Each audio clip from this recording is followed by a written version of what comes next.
Okay, I'm sure we all know somebody who's been divorced or getting divorced or know somebody getting divorced.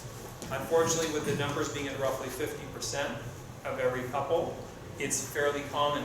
And one of the challenges people have when they're splitting up is trying to, for one of the spouses to keep the house. That's a real struggle.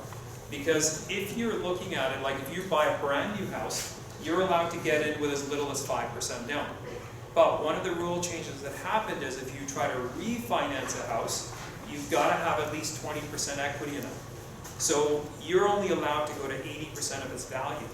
But when you're buying, you can go up to 95% of its value. The spousal separation program is a program that lets you work around that rule.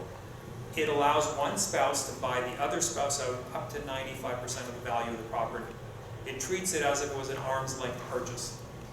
It's a really good program from that perspective because there are situations where people want to have one spouse stay in the house, they've got kids, they don't want to have to sell that house. And these days with how much rent is, selling a house and trying to renting a place doesn't make a whole lot of sense. And this program really allows us to be able to take advantage of that.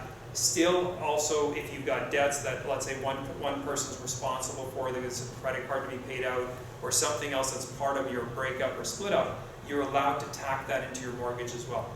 There's a lot of flexibility with the value of the property in these situations.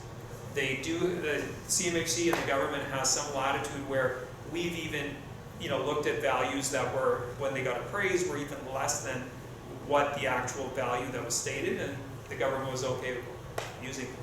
So this is one of those rare situations that this program's handy in, and especially if somebody like a realtor, for example, because you've got a couple splitting up, they're either forced to sell the house, the other person can't buy the house because they're on title, they're on this other debt, and unless they come off the debt, they can't buy it. So this is a great way to have them come off of that debt and still be in that situation where each person can go their own way. They're not forced to be stuck with this house. At least one of them can buy a house and one can keep the house. Okay. So again, if you know anybody that's facing those sorts of situations, it's a very simple program. All they look for lenders want is they want a separation agreement. Even sometimes we've gotten away with something called a stat deck, which is not even a formal separation agreement, because you'll have couples sometimes, they're like, look, I got no kids, we're not splitting up anything else, all we're simply doing is we're splitting the house. They write up a purchase agreement amongst themselves, we get an appraisal, it's pretty straightforward. Okay. Any questions?